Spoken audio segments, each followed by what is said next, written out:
Kalian pernah dengar istilah rumahku, istanaku?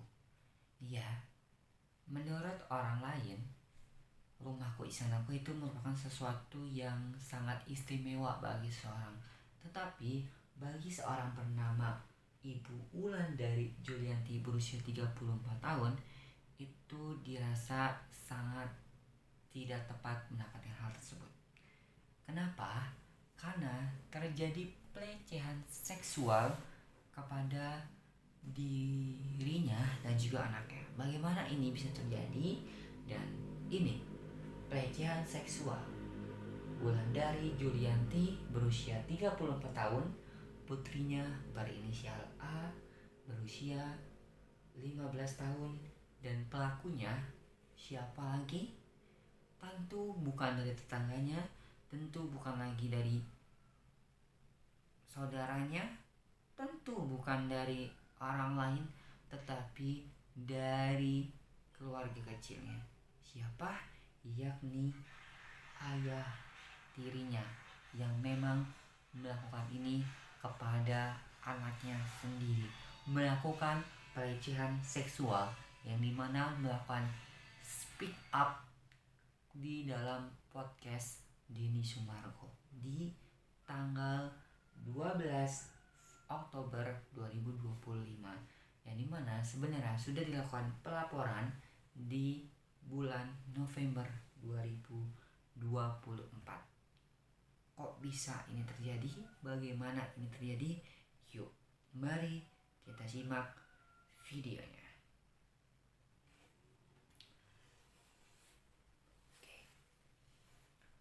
Berawalan dari seorang ibu bernama Wulandari, yang dimana mendapatkan sebuah pesan goib di dalam mimpinya di bulan Februari 2024. Beliau mendapatkan mimpi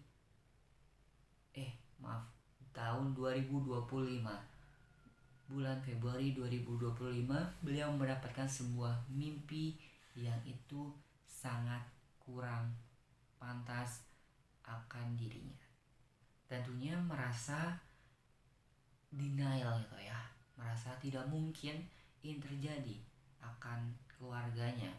Apa pesan goib dalam mimpinya tersebut? Yang dimana itu ada seorang laki-laki yang sedang di atas putrinya sendiri, yang itu sebenarnya bukan putrinya ya, saya samar-samar gitu, mirip seperti putrinya, tetapi ia masih ya tidak mungkin gitu, masih denial, masih kayak tidak percaya ini terjadi gitu loh ya. Nah, lalu ketika itu cobalah untuk menanyakan kepada seorang putrinya tersebut kayak, "Nak, coba jujur dengan ibu, kamu benar atau tidak terjadi hal-hal yang kepada kamu sendiri?" Nah, di sana putrinya ini berinisial A itu tidak menjawab, dan tentunya nangis gitu lah ya, nangis, panik, terus juga ya deg-degan, terus juga nggak tenang gitu kepada dirinya sendiri, kayak gelagapan juga pelakunya. Nah, tapi ketika di sana itu tetap menjawab kayak, "Enggak, ayah aku enggak terjadi apa-apa," gitu loh ya. Nah, udah seperti biasa lagi, normal. Nah, kita menceritakan terkait dengan background dari anak ini. Nah, sebenarnya kalau inisial A ini itu berusia sekitar 15 tahun ini, yang memang sebelumnya itu berada di dalam lingkungan pesantren. Ya sekitar 3-4 tahun lah ya kalau pada pesantren itu. Nah, lalu ya memang ketika di dalam pesantren, ya seorang ibunya ini, nah kita background seorang ibunya dulu ya. Background seorang ibunya ini memang itu sudah ya janda lah ya, udah menikah sebelumnya, yang memang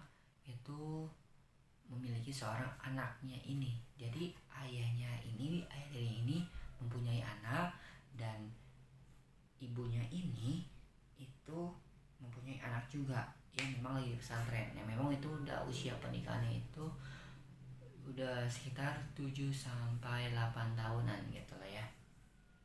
Kayak gitu. Jadi udah cukup lama, tetapi bersama dengan anaknya ini baru beberapa tahun, karena memang seorang anak ini ya beberapa tahun ini berada di dalam sebuah pesantren yang memang menimba ilmu agama ketika memang menikah dengan seorang ibunya itu lagi berada di pesantren gitu ya.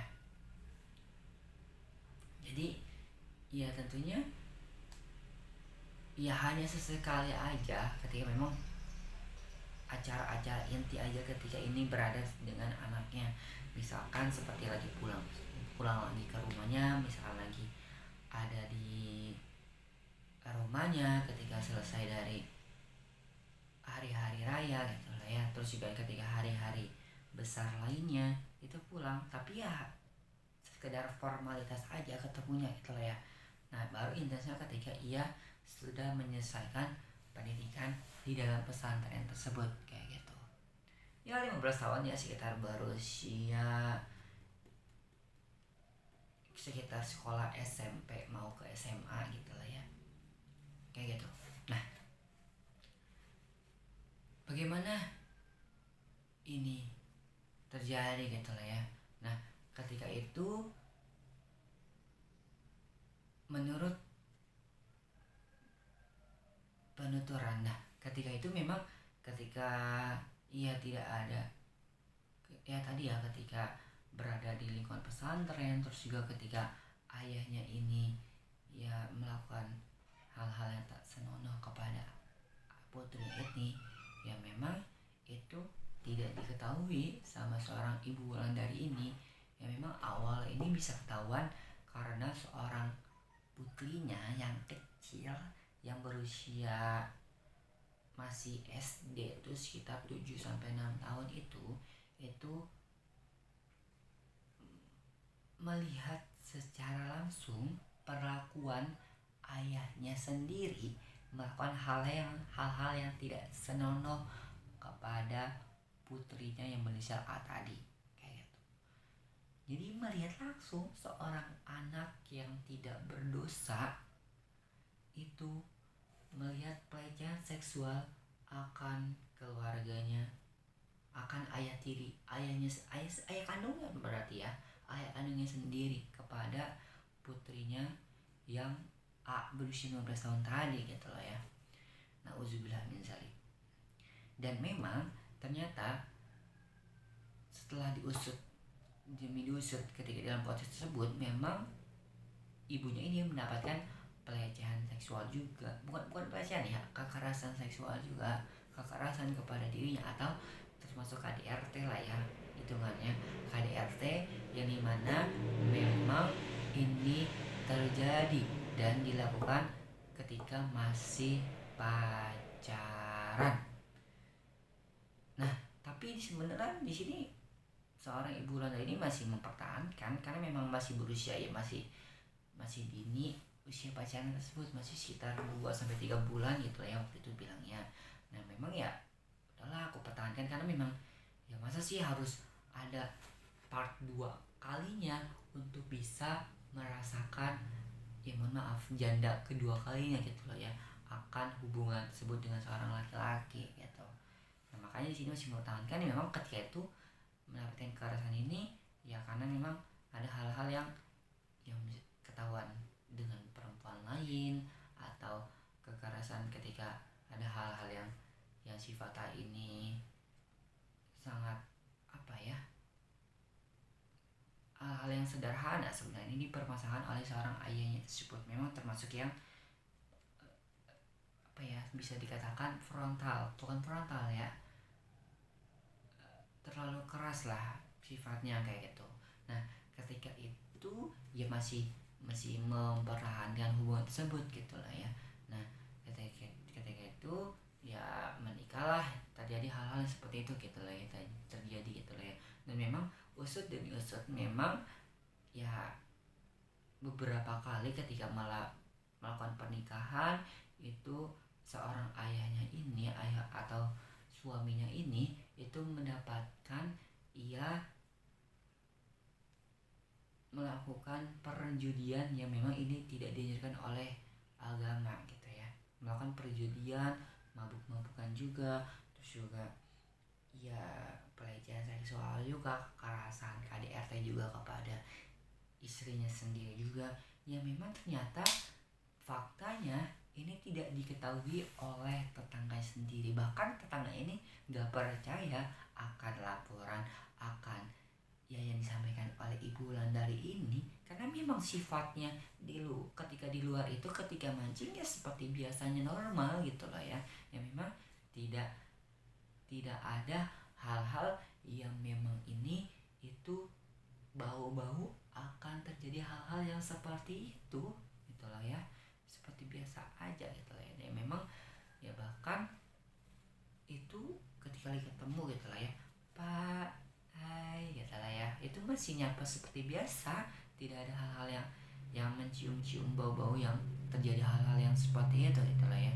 Nah, ketika beberapa bulan kemudian itu terjadi percekcokan antara anak dan juga anak Ibu Wulandari dan juga suaminya ini, itu memang ya akhirnya ketahuan dan mencium akan terjadi hal-hal yang kekerasan seksual tersebut kepada Ibu Wulandari. Akhirnya di sini ya ketahuan gitu, dan kayak toh akhirnya Bu Wulandari menyampaikan, toh ini buktinya memang kenapa kalian malah nggak percaya dengan aku, bahwasanya aku memang ini terjadi kepada aku sendiri, kenapa kalian tuh tidak percaya dengan aku gitu loh ya. Itu disampaikan oleh Bu Wulandari kepada para tetangganya, memang ini masih denial yang tidak percaya akan pelakuan suaminya sendiri gitu loh ya. Nah, ketika itu ya udahlah akhirnya dilaporkan ke polisi. Yang memang yang menurut kita masih geleng-geleng kepala di sini adalah sebenarnya di tahun 2024 bulan November ini sudah melakukan pelaporan kepada pihak kepolisian ada di Tangerang Selatan, tetapi masih mandek. Mandek tuh artinya mandek yang tidak ada perubahan atau tidak ada progres yang signifikan akan kasusnya. Ini yang dilakukan kepada polisi. Kenapa ya? Selalu seperti ini ya, memang itu ya kepada rakyat biasa. Kenapa masih ada yang melakukan yang kurang baik kepada seseorang gitu loh ya, yang memang akhirnya ketika datang ke dalam sebuah podcast Denny Sumargo tersebut, akhirnya ada progres tersebut yang memang menurut penuntutan dari polisi yang ada di Tangerang Selatan itu katanya memang kurang ada buktinya, yang memang ya harusnya bisa mencari tahu sendiri gitu loh ya kepada tetangganya dari pihak kepolisian tersendiri. Bahkan gitu ya, menurut dari penuturan yang ada pihak kepolisian gitu ya, ini yang menurut aku yang paling geleng-geleng ini ya, yang aku baca juga di sini itu ketika ibu Wulandari ini nanya, Pak gimana nih kelanjutannya, suami saya ini dipanggil atau saya harus bagaimana atau seperti apa, saya berbuat apa nih nanti gitu loh Bapak. Itu binanya kepada pihak penyidik yang ada di kepolisian. Terus Pak polisi menjawab, bukannya mendapatkan perlindungan dari pihak kepolisian, malah menyuruh tetap berada di dalam rumah tersebut dengan suaminya. Bahkan ketika di dalam podcast tersebut di bulan Oktober, yang ketika di dalam podcast di 12 Oktober kemarin, sekarang tanggal berapa? Nah, seminggu yang lalu, seminggu lebih yang lalu gitu lah ya, itu mengatakan kayak tetap berada di rumahnya, si suami tersebut masih berada di sana gitu lah ya. Bahkan ya takut dong melakukan kekerasan atau pelecehan seksual akan dirinya sendiri gitu lah ya. Untungnya itu tidak memberitahu kalau Ibu Wulandari ini datang ke podcast Denny Sumargo gitu ya, hanya mengatakan kayak aku mau pergi aja akan kerjaan tersebut gitu loh ya. Nah, bahkan di sini dari pihak kepolisian mengatakan gitu lah ya, Bu, Ibu jangan cerai dulu, tetap aja di rumah untuk memperlancar TKP begitu gitu lah. Jadi kayak hah, kenapa nih kok harusnya untuk mempercepat cerai malah jangan cerai dulu untuk memperlancar adanya TKP, maksudnya seperti apa dan bagaimana gitu lah ya. Itulah yang menjadi pihak kayak polisi kayak loh kok seperti ini, pihak kepolisian malah menyuruh untuk tetap berada di rumah dan tidak untuk cerai dulu dan memperlancar TKP. Ini kok bisa terjadi gitu lah ya. Apa ya sebenarnya terjadi? Apakah ada permainan uang atau ada permainan hal-hal lain di belakang tersebut atau seperti apa? Oke, itulah menjadi PR dari pihak kepolisian kenapa ini bisa terjadi dan memperlambat adanya kasus tersebut ya. Udah sekitar ya di bulan depan pun udah sekitar 1 tahun termasuk kasus ini gitu ya. Oke, inilah menjadi perenungan kita bersama untuk kenapa ini bisa terjadi kepada pihak kepolisian gitu loh ya. Dan memang tentunya kenapa harus viral dulu ini terjadi gitu loh ya, kayak gitu. Oke, dan memang menurut pengamat yang melihat kasus ini memang mengatakan bahwasanya ya harusnya bisa mempercepat dong. Maksudnya tuh kayak ya kenapa harus adanya viral dulu, datang ke podcast dulu baru ini ditindaklanjuti oleh pihak kepolisian yang ada di Tangerang Selatan gitu lah ya. Ya memang ya ketika aku baca dan ada di story dari Denny Sumargo mengatakan bahwasanya memang ini itu memang sengaja dilakukan untuk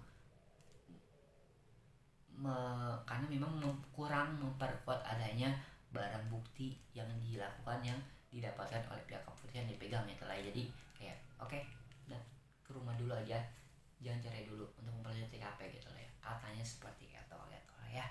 Oke, semoga kita dihindari akan adanya pelecehan seksual akan diri kita, akan keluarga kita, akan sanak saudara kita, akan lingkungan keluarga kecil kita, akan tetangga sekitar kita, dan semoga kita lebih care dan peduli akan lingkungan sekitar kita. Ya memang kita belajar dari kasus ini bahwasanya tetangga sekitar ini memang masih kurang adanya peduli dengan Ibu Wulandari dan keluarganya dan anaknya sendiri gitu lah ya.